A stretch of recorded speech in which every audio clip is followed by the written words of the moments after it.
Hi ನಮಸ್ತೆ, ಆಹಾರ ಬುತ್ತಿಗೆ ಸ್ವಾಗತ. ಇವತ್ತು ನಾನು ಒಂದು 5 ನಿಮಿಷದಲ್ಲೇ ಕಡಲೆಪುರಿ ಒಗ್ಗರಣೆ ಹಾಕೋದು ತೋರಿಸ್ತೀನಿ. ಜಾಸ್ತಿ ಟೈಮ್ ತೊಗೊಳ್ಳಲ್ಲ. ಇದು ಸಾಯಂಕಾಲ ಹೊತ್ತು ಕಾಫಿ ಜೊತೆ ಟೀ ಜೊತೆ ಮಕ್ಕಳಿಗೆ ಪ್ಲೇಟ್ಗೆ ಹಾಕ್ಕೊಟ್ರೆ ತುಂಬ ಚೆನ್ನಾಗಿರುತ್ತೆ. ಬನ್ನಿ, ಇವಾಗ ನಾನೊಂದು ಕಡಲೆಪುರಿ ಐತೆ ನೋಡಿ. ಇದು ಮಂಡಕ್ಕಿ ಅಂತಾರೆ, ನಮ್ಮ ಉತ್ತರ ಕರ್ನಾಟಕ ಕಡೆ ಚುರುಮುರಿ ಅಂತಾರೆ. ಇದ್ರದ್ದು ನಾನು ಚೂಡ ಮಾಡಿ ತೋರಿಸ್ತೀನಿ. ಹೆವಿ ಸಿಂಪಲ್ಲು, ಸಾಯಂಕಾಲ ಹೊತ್ತು ಟೀ ಕಾಫಿ ಜೊತೆಗೆ ತಿನ್ನೋಕೆ ತುಂಬ ಚೆನ್ನಾಗಿರುತ್ತೆ. ಯಾರು ಬಂದಾಗ ಅರ್ಜೆಂಟಿಗೆ ಏನು ತರೋಕ್ಕಿಂತ ಕಡಲೆಪುರಿ ಒಗ್ಗರಣೆ ಹಾಕಿಕೊಟ್ರೆ ಸೂಪರಾಗಿರುತ್ತೆ. ಮಾಡಿಬಿಟ್ಟು ನಾವು ಎತ್ತಿಡಬೇಕು. ಇವಾಗ ನೋಡಿ ಇದಕ್ಕೆ ಏನು ಬೇಕಂತ ನೋಡೋಣ. ನೋಡಿ, ಒಂದು ಮುಷ್ಟಿಯಷ್ಟು ಕಡಲೆ ಬೀಜ, ಒಂದು ಮುಷ್ಟಿಯಷ್ಟು ಕಡಲೆಪಪ್ಪು, ಒಂದು ಗೆಡ್ಡೆ ಬೆಳ್ಳುಳ್ಳಿ, ಒಂದು ಸ್ಪೂನ್ ಸಕ್ಕರೆ, 2 ಸ್ಪೂನ್ ಖಾರದ ಪುಡಿ, ಸ್ವಲ್ಪ ಕರಿಬೇವು ಸೊಪ್ಪು. ಇದು ಒಗ್ಗರಣೆ ಹಾಕಿ ನಾನು ತೋರಿಸ್ತೀನಿ. ಹೆವಿ ಸಿಂಪಲ್ಲು, ಮಾಡೋದು ನೋಡ್ಕೊಳ್ಳಿ. ನೋಡಿ, ಕಡಲೆಪುರಿ ಒಗ್ಗರಣೆ ಹಾಕಕ್ಕೆ ಸ್ವಲ್ಪ ದೊಡ್ಡದಾಗಿರೋದು ಪಾತ್ರೆ ತೊಗೊಳ್ಳಿ, ಇಲ್ಲಾಂದರೆ ದೊಡ್ಡ ಬಾಣಲಿ ಇದ್ದರೆ ತೊಗೊಳ್ಳಿ, ಇಲ್ಲಾಂದರೆ ವೈಟ್ ಕಲರ್ದು ಬುಟ್ಟಿ ಇದ್ದರೂ ತೊಗೋಬೋದು.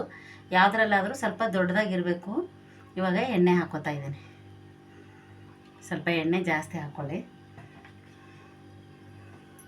ಎಣ್ಣೆ ಕಾಯ್ದ ನಂತರ ಇವಾಗ ಸಾಸಿವೆ, ಸ್ವಲ್ಪ ಜೀರಿಗೆ, ಇವಾಗ ಬೆಳ್ಳುಳ್ಳಿ, ಕುಟ್ಟಿಟ್ಕೊಂಡಿರೋಂಥ ಬೆಳ್ಳುಳ್ಳಿ, ಸ್ವಲ್ಪ ಕಡಲೆಬೀಜ. ಇದು ತುಂಬ ಸುಲಭ, ಬೇಗನೂ ಆಗುತ್ತೆ, ಬೇಗನೆ ಮಾಡ್ಕೋಬೋದು. ಸ್ವಲ್ಪ ಕಡಲೆಬೀಜ ಈ ಥರ ಎಣ್ಣೆಯಲ್ಲಿ ಫ್ರೈ ಆಗಬೇಕು. ತುಂಬ ಗರಿಗರಿಯಾಗಿ ಮಕ್ಕಳಿಗೆ ಪ್ಲೇಟ್ಗೆ ಹಾಕ್ಕೊಟ್ರೆ ಸಕ್ಕತ್ತಾಗಿ ತಿಂತಾರೆ. ತುಂಬ ಚೆನ್ನಾಗಿರುತ್ತೆ. ಸಾಯಂಕಾಲ ಹೊತ್ತು ಕಾಫಿ ಟೀ ಜೊತೆಗೆ ಕುತ್ಕೊಂಡು ತಿನ್ಬೋದು. ಇವಾಗ ನೋಡಿ, ನಾನು ಕಡಲೆಪಪ್ಪು ಹಾಕೋತಾ ಇದ್ದೀನಿ. ಕಡಲೆಪಪ್ಪು, ಕರಿಬೇವು ಸೊಪ್ಪು ಹಾಕೊಂಡ್ಬಿಟ್ಟು ಸ್ವಲ್ಪ ಎಣ್ಣೆಗೆ ಫ್ರೈ ಮಾಡ್ಕೋಬೇಕು.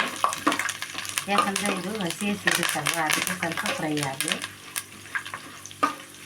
ಅಂಗಡಿಯಿಂದ ತಂದು ಕೊಡೋ ಬದಲು ಮನೆಯಲ್ಲೇ ನೀವು ಸ್ಟೋರ್ ಮಾಡಿಟ್ರೆ 15 ದಿವಸವರೆಗೂ ಏನೂ ಆಗೋಲ್ಲ. ಇದು ಒಂದು ಕವರಲ್ಲಿ ಹಾಕಿ ನೀಟಾಗಿ ಪ್ಯಾಕ್ ಮಾಡಿ ಒಂದು ಬಾಕ್ಸಲ್ಲಿ ಇಟ್ಬಿಡೋದು. ಬೇಕಾದಾಗ ತೊಗೊಂಡು ಮತ್ತೆ ಪ್ಯಾಕ್ ಮಾಡಿಟ್ರೆ ತುಂಬ ಚೆನ್ನಾಗಿರುತ್ತೆ. ಗರಿಗರಿಯಾಗಿರುತ್ತೆ, ಸೂಪರಾಗಿರುತ್ತೆ. ಮಾಡ್ಕೊಂಡು ಫ್ರೈ ಮಾಡಿ ನೋಡಿ ಹೇಗೆ ಫ್ರೈ ಆಗುತ್ತಂತೆ. ಒಣ ಕೊಬ್ಬರಿ ಹಾಕೋಬೋದು, ಆದರೆ ನಾನು ಹಾಕೊತಾ ಇಲ್ಲ. ನೋಡಿ ಹೇಗಾಗಿದೆ ಅಂತ. ಇವಾಗ ಒಂದು ಅರ್ಧ ಸ್ಪೂನು ಅರಿಶಿನ ಪುಡಿ, ಸ್ವಲ್ಪ ರುಚಿಗೆ ತಕ್ಕಷ್ಟು ಉಪ್ಪು ಪೂರಿಯಲ್ಲೇ ಸ್ವಲ್ಪ ಇರುತ್ತೆ, ನೋಡಿಕೊಂಡು ಉಪ್ಪು ಹಾಕೊಳ್ಳಿ. ಯಾಕಂದರೆ ಜಾಸ್ತಿ ಉಪ್ಪು ಹಾಕಕ್ಕೆ ಹೋಗಬೇಡಿ. ಇವಾಗ ಇದು ಫ್ರೈ ಆಗಿದೆ. ನಾವು ಇವಾಗ ಚಿಲ್ಲಿ ಪೌಡರ್ ಹಾಕೊಳ್ಳುವಾಗ ನೀವು ಗ್ಯಾಸ್ ಆಫ್ ಮಾಡಿ ಹಾಕ್ಕೋಬೇಕು. ಯಾಕಂದರೆ ಅದು ಕಪ್ಪಗಾಗುತ್ತೆ, ವಿಷ ಬಂದುಬಿಡುತ್ತೆ. ಅದಕ್ಕೆ ಒಂಥರ ಕಹಿ ಇರ್ತದೆ ಖಾರ. ಗ್ಯಾಸ್ ಆಫ್ ಮಾಡಿಬಿಟ್ಟು ನೀವು ಖಾರ ಹಾಕ್ಕೊಂಡು ನೀವು ಕಡಲೆಪುರಿಗೆ ಹಾಕಿ ಸೇರಿಸ್ಬೇಕು. ಇವಾಗ 2 ಸ್ಪೂನು ಖಾರದ ಪುಡಿ. ಖಾರ ನೋಡ್ಕೊಂಡು ಹಾಕ್ಕೊಳ್ಳಿ. ನಾನು 2 ಸ್ಪೂನ್ ಹಾಕಿದ್ದೀನಿ. ಯಾಕಂದರೆ ಖಾರ ಇದ್ರೇ ಪೂರಿ ಚೆನ್ನಾಗಿರೋದು. ಮಕ್ಕಳೆಲ್ಲ ತಿನ್ನಂಗಿದ್ರೆ ಸ್ವಲ್ಪ ಕಡಿಮೆ ಹಾಕ್ಬೋದು. ಇವಾಗ ನಾನು ಇದು ರೆಡಿಯಾಗಿದೆ. ಕಡಲೆಪುರಿ ಹಾಕಿ ತೋರಿಸ್ತೀನಿ.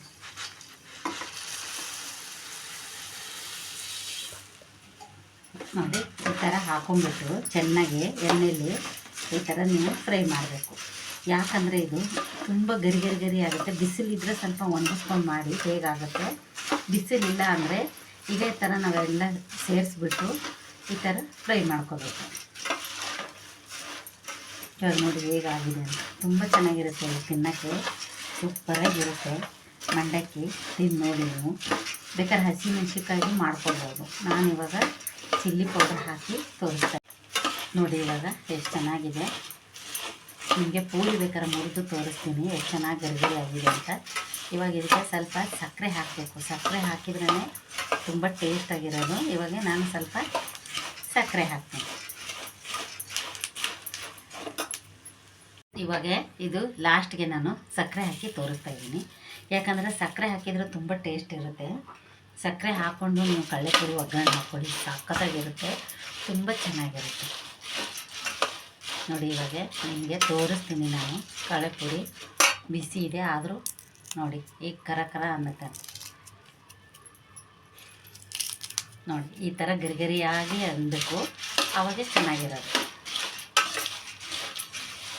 ನೋಡಿ ರೆಡಿಯಾಗಿದೆ. ಇದು ಕಡಲೆಪುರಿ ಮಾಡೋದು. ಕಡಲೆ ಬೀಜ ಕಡಲೆಪಪ್ಪು ಹಾಕಿ ಸ್ವಲ್ಪ ಸಕ್ಕರೆ ಉದುರಿಸಿ ತಿಂದರೆ ಸೂಪರಾಗಿರುತ್ತೆ. ಮಕ್ಳಿಗೆ ಪ್ಲೇಟ್ಗೆ ಹಾಕ್ಕೊಟ್ರೆ ಟಿ ವಿ ನೋಡ್ಕೊಂತ ಕೂತ್ಕೊಂಡು ಚೆನ್ನಾಗಿ ತಿಂತಾರೆ ಖುಷಿಯಾಗಿ.